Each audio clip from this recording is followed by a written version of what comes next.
In this video, we'll understand a cold crime that has plagued Auburn, Alabama for decades. The mysterious circumstances surrounding Lauren Burke happened 15 years ago. The truth continues to elude us, and the conclusion to this unnerving story is still being recorded.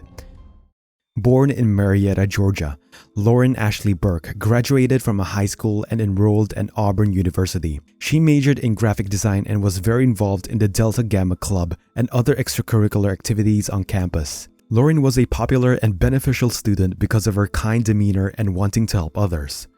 Lauren met Sean McQuaid while attending Auburn. Their relationship developed and they started planning their future together. On March 4, 2008, Lauren had breakfast with her boyfriend Sean, then she called to her dad about her upcoming spring break plans and dentist visit. Later that evening, she spent some time with Sean again and left him around 8 to go meet up at the library with a friend named Michael to work on an assignment. She left his dorm and approached her 2001 Honda Civic in the parking area. That was the last time he saw Lauren. Michael called Lauren several times at about 8:30 p.m. to see if she was still going to make their appointment. But she initially did not pick up, and when she finally did, she stated that she forgot about their appointment and immediately hanged up. A disturbing event occurred on the Highway 147 near Farmville Baptist Church around 9 o'clock that night. A 911 caller reported an injured female lying on the road. It was Lauren. She was discovered in a severe state, choking with several injuries all over her naked body. The first police car arrived and emergency services responded quickly. Sadly, Lauren had already passed out, and the EMTs worked diligently to maintain a pulse. Lauren was rushed to East Alabama Medical Center, when doctors and nurses began promptly trying to save her life. At the same time, additional calls were made to 911, reporting a car on fire on the Auburn University campus. The investigation found that James Burke, a Georgia citizen, owned the automobile, even though he could not be identified among the interested students. The police called James Burke and discovered his daughter Lauren was the owner of the car that was registered in his name. James made many failed attempts to get into touch with Lauren. He called her friends, her mom, but no one had any information regarding her location or why her vehicle was on fire. Lauren went gone, and her car was destroyed. When her mom phoned her boyfriend Sean, he was surprised to learn Lauren was missing. Meanwhile, doctors and police had no idea who the lady discovered by the road and rushed to the hospital was. About an hour after being hospitalized, Lauren was declared deceased. A single gunshot pierced both of her lungs, leading to her death. Officers later made the connection between the lady found and hospitalized to the burning car. James Burke traveled from Atlanta to identify Lauren's body on March 5, 2008. Auburn University issued an announcement warning learners and staff to remain vigilant whenever they are on campus, while stressing that no new threats had been identified. The investigation into Lauren's murder and the automobile fire remained ongoing. The investigators examined the roadside location and the area next to her automobile. The Auburn Police Department received Lauren's torched vehicle, where they discovered Lauren's burned clothes. Nobody could think of someone who wanted to hurt Lauren. Later, a man named Courtney Lockhart came into police radar. He was born on October 20th, 1984, enrolled in the U.S. Army in 2004 and deployed into Iraq in 2005. Yet, his personality altered dramatically upon his return, and he began isolating himself from others by hiding in his wardrobe or under the bed. He was charged with attacking fellow service members while under the influence of drugs and abandoning his unit without authorized permission. As a result, he was arrested and held for 7 months, after which he was dishonorably discharged from the army in the winter of 2006. Lockhart's conduct darkened as 2008 drew near. He committed several burglaries and began using drugs. In February of 2008, he started his criminal career, which comprised several thefts and a grocery store robbery. Lauren Burke was killed as a tragic result of one of these acts.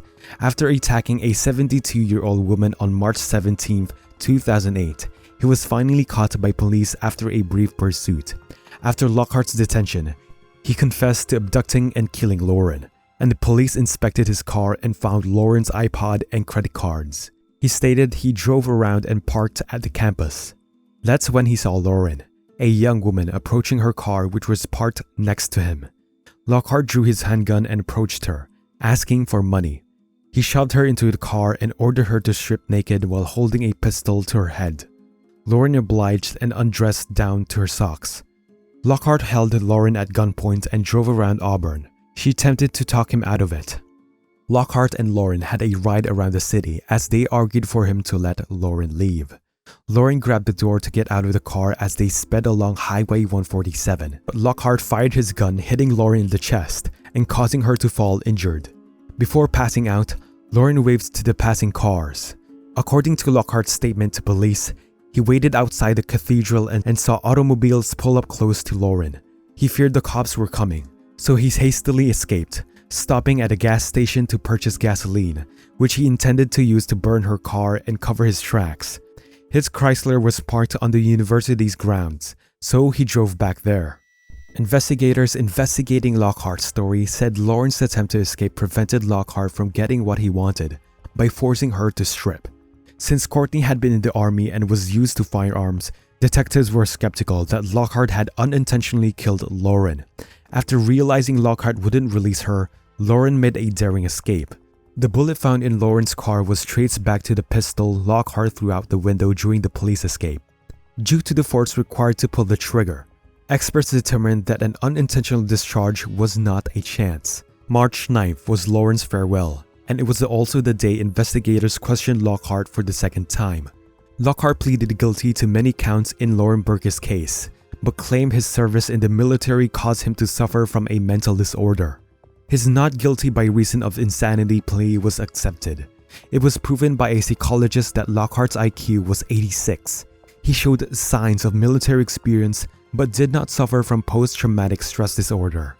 Lockhart used testimony from witnesses and facts to paint himself as a military hero. The jury recommended a life sentence without the possibility of parole. However, the judge rejected that recommendation and gave him the death penalty. The judge explained his disagreement with the jury's decision in a lengthy 28-page sentence ruling.